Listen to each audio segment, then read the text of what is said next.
So I think, and I hope everybody was able to join who wanted. So welcome everybody. I'm Adam Rani. I'm working at Tricise as automation consultant, and I will show you the capabilities, the AI capabilities in Automic. Broadcom has introduced AI capabilities with 24.4 version. And I think this opened a lot of interesting doors in the world of automation. And I think I can show you a little slice of it, the basics of automation, the AI automation, and capabilities in it. We will have an agenda. I will show you. We have a few points that we will touch or reach, let's say. The first one will be the possibilities in automation AI, which means the models, the early models in the automation engine that Broadcom has provided. We have three of them. We have the ChatGPT, which provided by OpenAI. We have a Gemini, which provided by Google. These two are cloud-based, and we have an on-premise Olama. It's very important. We cover just the capabilities in on-premise systems, because in SaaS, it has a lot of more functions. It has a lot of more capabilities. And for now, SaaS systems a bit different than on-premise. Our second point will the installation of automation AI. Here I will show you how to install an AI instance on an existing automation engine, so in an already running automation engine. The third point will be some basic use cases. So, sorry. So execution analyze, script analyze, and report analyze, which already introduced by Broadcom, but these are more than the label says. Afterwards, we check the basic use cases. I prepared two job plans where I will show you how can we use the AI a bit more advanced. I will show you the job itself, and I will highlight your attention some points where you have to pay some attention because the system weak points. And at the end of the webinar, we will hold a question session where you can take your questions if you have any. Okay, so let's start with the first point. The very first step to define which AI fits the best to my needs. So how to say this? How to explain this well?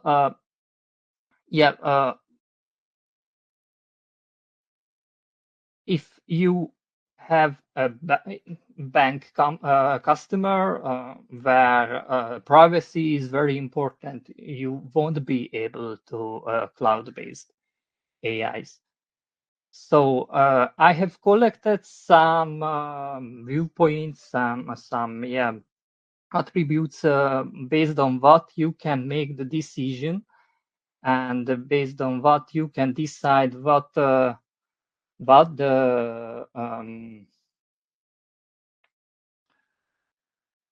capability and what the AI can be used. So the first one is the speed and latency. The cloud-based AIs are very similar, so both are very fast, scalable, But Olama in every point will be very different because it's a local installation. So from speed point of view, it's highly depends on the local machine to where it's installed, and highly depends on the system resources. Of course, the latency will be low because it's inside the network, the local network. So from this point, it's the best choice. But you have to know about Olama that it is just a framework. So you have to train an own model to use it. So you have to pay resources to this, and afterwards you have to maintain this. From the pricing point of view, also Olama is the best, let's say, because it's free, it's open source. You have to pay for hardware, you have to pay for the energy cost, but afterwards it will be totally free. The two cloud-based is token-based, which means you will be billed based on tokens. Usually it's based on 1 million token. And this token-based, this 1 million token means about 350,000 words. So it's much. Usually it's distributed by inputs and outputs. Inputs about $2 per 1 million token, outputs about $8 and $10 per token in both cloud provider. From security point of view, cloud-based from the cloud-based solutions, OpenAI the worst choose because your data will leave the data center. It will be sent to external servers. So from privacy point of view, it's a nightmare. Gemini beat slightly better because if you have already Google Cloud environment ecosystem, if you are already a part of it, your data will be sent to there. So still will the data still will leave your data center, but will be stored in a own data center in the Google Cloud ecosystem. Olama won't send any data to external servers. It's fully local, so it's the safest solution from the free. So OpenAI, the advantages, it's very very easy to implement. So now from the general models, this is the most powerful language model, but from privacy point of view, it's the worst. Google still have a very good possibilities in text-based models, but OpenAI a bit stronger. And from privacy point of view, it's a bit better than OpenAI. Olama is a perfect solution for sensitive projects, for example, banks, I don't know, healthcare companies, and so on. So based on these 3 points, you can make the decision which fits the best for your. In this presentation, I will use OpenAI because that's the easiest to implement. Our next point is to install the automation AI. I have collected the steps. Let's walk through the steps. The very first step is to download the AI component files. Afterwards, of course, we place them to their final installation folder. After it, we have the files in place. we can set up the system to be able to communicate with the AI, which otherwise is happening through a Spring framework. It's an API framework for artificial intelligence. And the last step, after we populated the properties file, to set the automation AI endpoint in the UC for system setting, UC system settings for on client 0. So I will stop the sharing and I will show you how to do this in the real world. Let's start with the first point, component download. I already opened the download page on Broadcom. It's a component download. It's very important because in product download, you will able to download the whole package. Here you can select automation AI.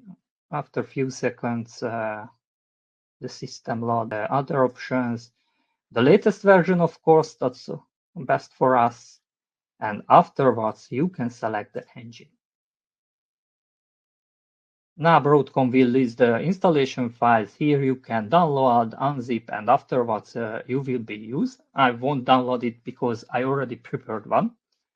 So let's check. We have a download folder here. I will copy the files to the installation folder.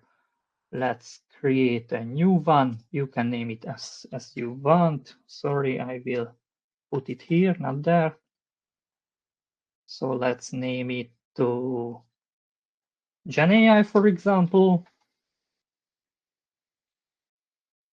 And afterwards, we can place the engine folder here. We have 3 files here. The properties file where we have to populate the system settings. We have the working file which will run during the usage. And after the working file, we have a shell script, which just a simple Java call where we call this jar file. Okay, let's check the properties file. Open it. We have a bunch of settings that should be filled. The first one is the server port. Of course, in a production system, productive system, this has to be asked from the network team, which is the free port, which is the best port for this purpose. But in test systems, I usually use just simply 9999. That's totally good because on my system it's free and won't interrupt any other service. In my case, SSL settings are not important, but in any server where you set it up, you can set it based on your settings. Afterwards, it is a very important part because here you define the default model, LLM model. Here you can choose 3 of them. Ollama, which is in default setting. You can put it here, Vertex AI Gemini, and the OpenAI. Because I will use OpenAI, I will choose one. Afterwards, automation conversation timeout, it's 1440. That's totally good for us, so I won't touch this. LLM settings for Ollama, it doesn't matter from our point of view, but if you choose Ollama, this should be true. Of course, chat should be enabled. If you install the Ollama framework to the same host as automation engine, you can use this local host and this port number because this is the default in Ollama. But I not recommend to use the Ollama on the same host as automation engine because Ollama is very resource consuming. The last part of Ollama settings is the model number. You can put here anything you want, Mistral, DeepSeek, or anything. Also, let's check the Gemini LLM settings. It's a bit different from OpenAI because OpenAI use API key, but Gemini use project ID. When you create an account and a subscription on Google ecosystem, you have to create a project. The Google system will create a project ID for it. You have to put it here. This will be the unique identification in this case. In case of location, you can put here anything, but of course, the nearest location, the best. So from Europe, it can be Western Europe or North Europe, but on the Google site, every location worldwide is listed, and you can choose that best fits for your needs. So we have OpenAI LLM settings. This is the most important from the presentation point of view because we will use this one. Here in OpenAI, we can create an API key. It's very important if you choose ChatGPT and OpenAI, you have to subscribe for API-based subscription because the direct prompt subscription is different from the API-based. If you have a subscription, you can choose API key, you can create a new one. In normal case, never share API key anybody, as we are in a webinar and this API will be deleted afterwards. I will create it here. You can give a name to the API key, let's say a webinar key. You can set the permissions, you can choose a project and just simply create a key. You can copy it, save somewhere to later use, and you can paste it here. Afterwards, you have to choose a model. OpenAI has a bunch of models. The newest is 5, but we won't be able to use GPT-5 because API models have attributum which named temperature. This temperature defines how creative the model is. So how default answers will be generated. In case of GPT-5, this temperature is minimum 1.0, but in the Spring framework, the default and the set temperature value is 0.7. So when you try to use GPT-5, the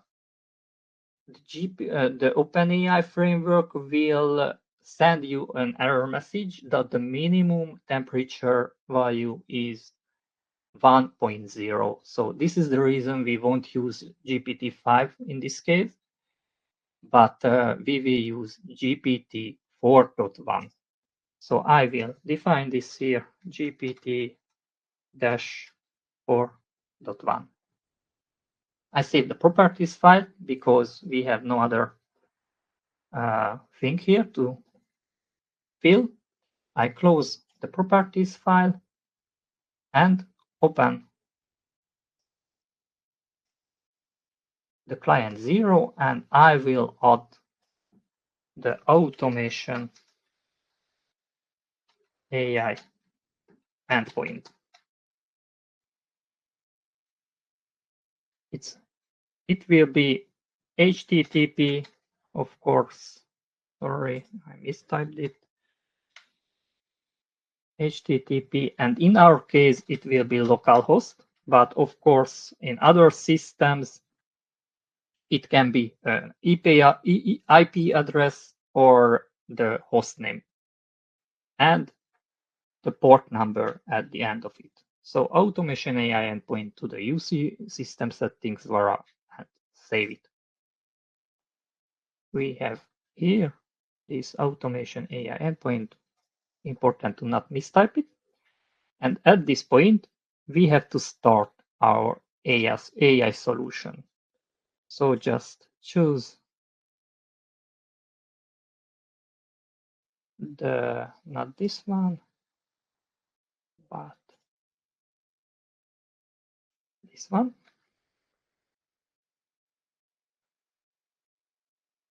I step into the directory. Let's check everything is in place, and we can simply start it with a simple Java call.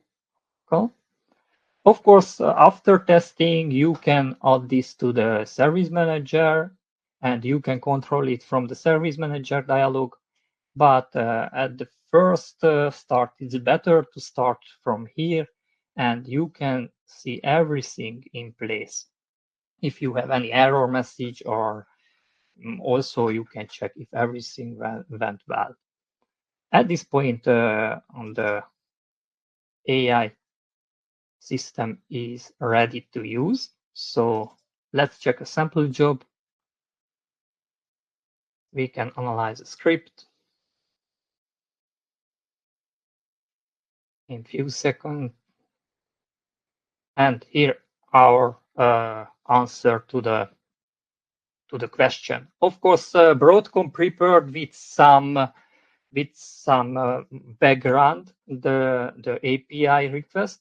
So the AI will know that it is a Automic automation and will form the answer based on that. So you can see what the result of this theory when we run here is. But from our point of view, it is not really important because it was just a test. We can continue our investigation with our basic use cases. So let's continue with basic analyze, script analyze. You can choose here that you want to analyze the whole script. But as I already mentioned, pricing is based on tokens. So it's not really a long script, but we know that there are very, very long scripts in automation engine, and that can be very expensive in terms of API.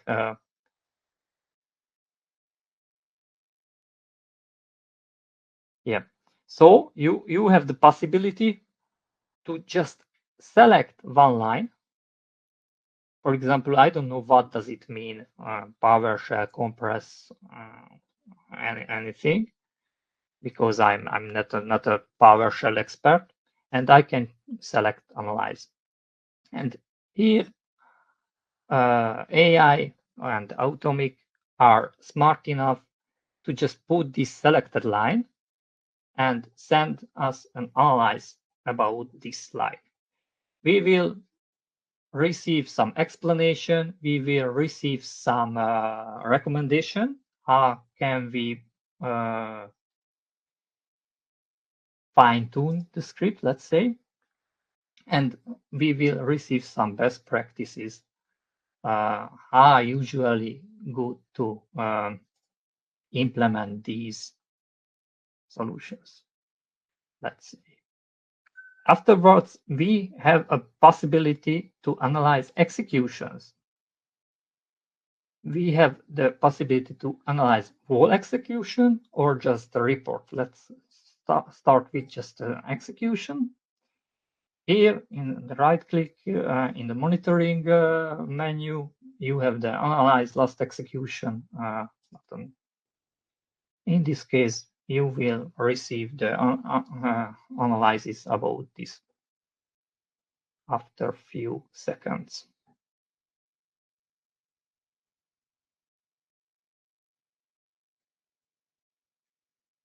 We can see that the status was ended not okay, aborted, the job failed. The AI will get the information when was the job changed and by who the job was changed, the report type, job ID, and of course some analyze about the error message. So you can see it's a mistype command, and the system was not able to recognize the del command in Windows Bash script. Here we receive a resolution step. What should we do afterwards? Of course, and at the end of it, we receive an execution summary. Okay. Also important that if we want to analyze execution, a report, let's say we have a loss report, it's not really necessary to send the whole report to the AI. We also can highlight just one or two rows here and send this one to the AI framework. We can save a lot of money with this, and most probably we will receive the same result, because in most of the cases the error is the last few lines just. So from this point of view, it is possible also to do this. These basic use cases are possible not just in terms of jobs or file transfers or something like this. These are reachable from the administration perspective. I think it's a great opportunity to administrators when they experience any problem with the client, for example. So they know that, okay, something went wrong at, I don't know, 10 a.m. with the client. Then they can analyze the execution of it. So AI will say, okay, on the client happened this and this and this, and you can ask, okay, but what happened yesterday at about 10 p.m. Okay, let me type.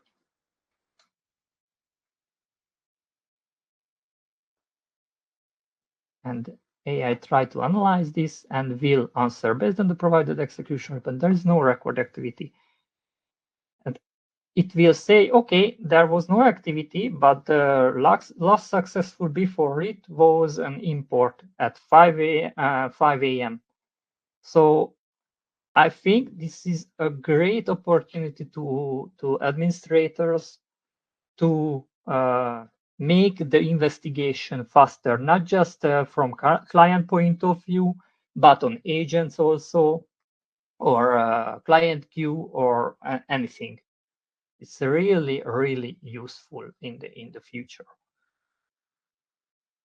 Okay, so these are the basic use cases. I have prepared 2 job plans as I promised.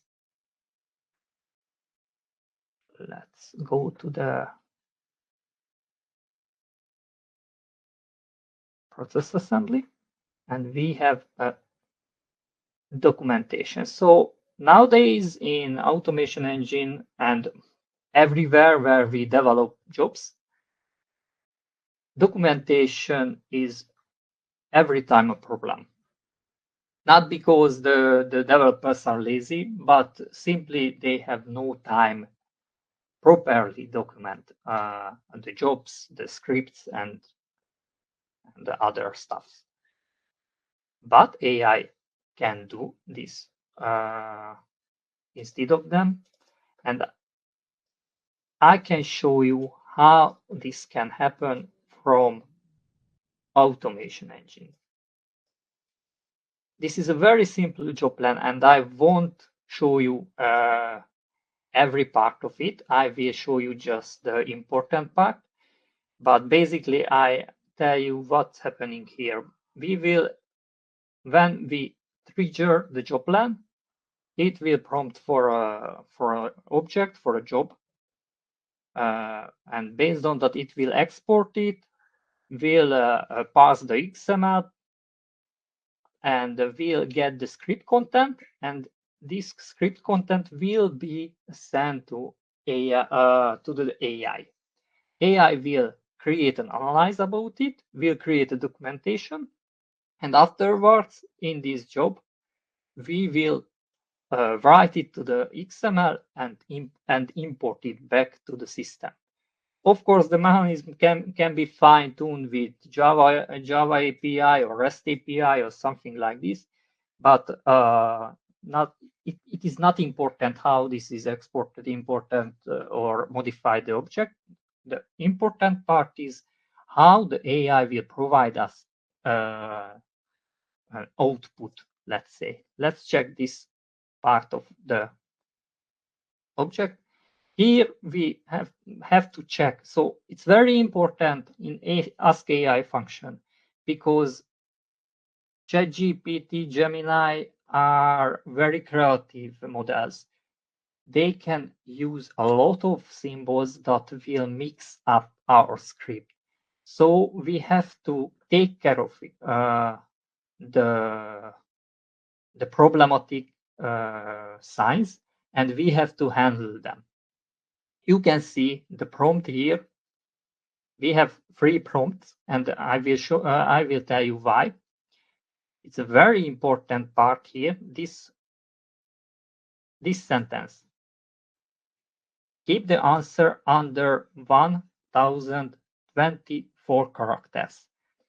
I tell this to the AI because everything which is after the 1024th character will be cut down, truncated, and will not appear in the response.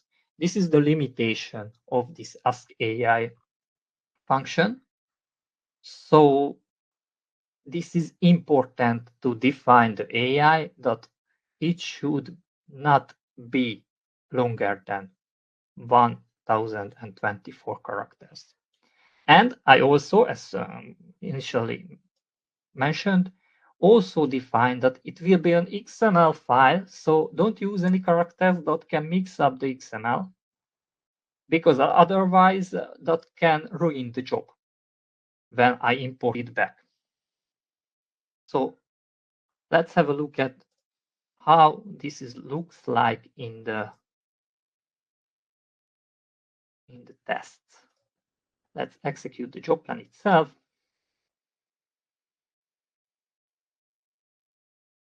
Open. We can choose any of the jobs. Let's choose the third one and submit. Now the processing started.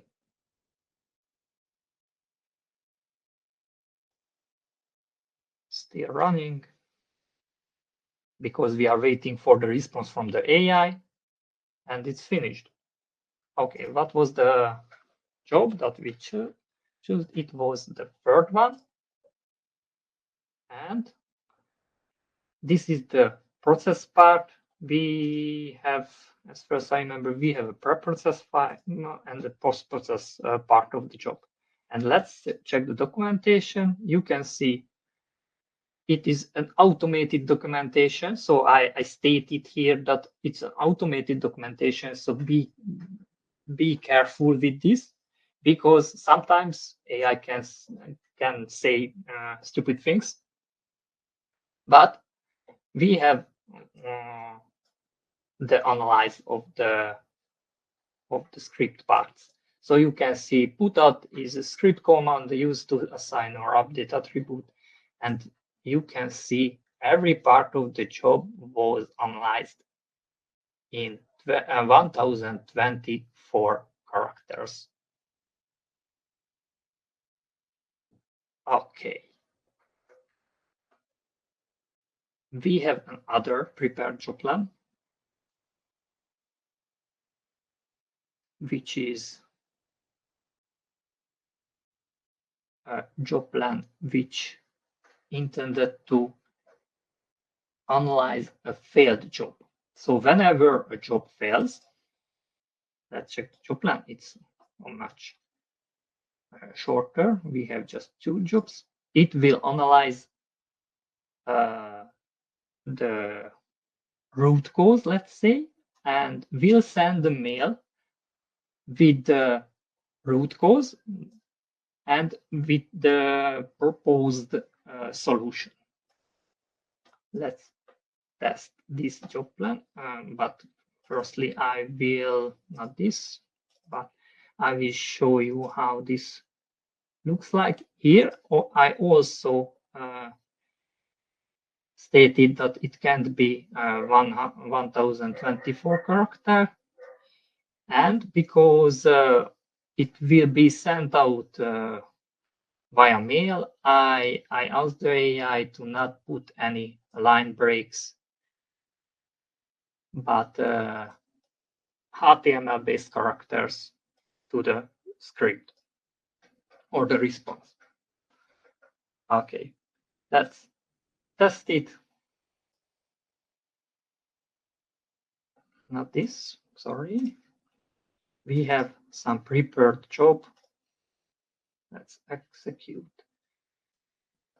this one. Here, okay, we have a problem here. I don't know. It's work well. Let's delete something from here to fail the job. And let's test if the AI will find out what's happened. Okay, the job itself is aborted. Analyze finished. And hopefully we will get an email about it.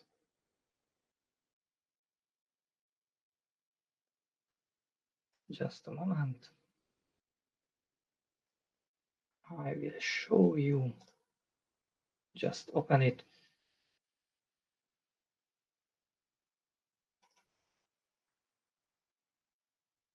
And we have a received email. If I can put it into this screen, just a moment.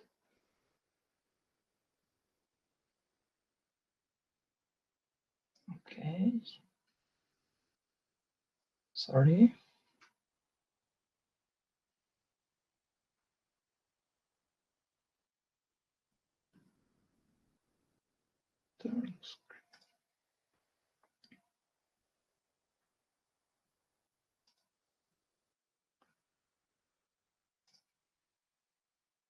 And now you can see on my screen that email arrived with the report that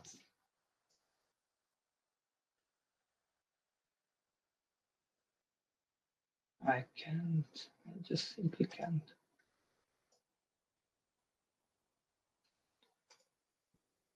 Can't share it well.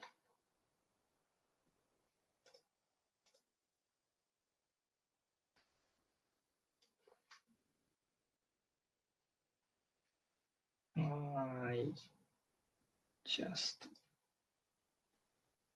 okay, just a moment.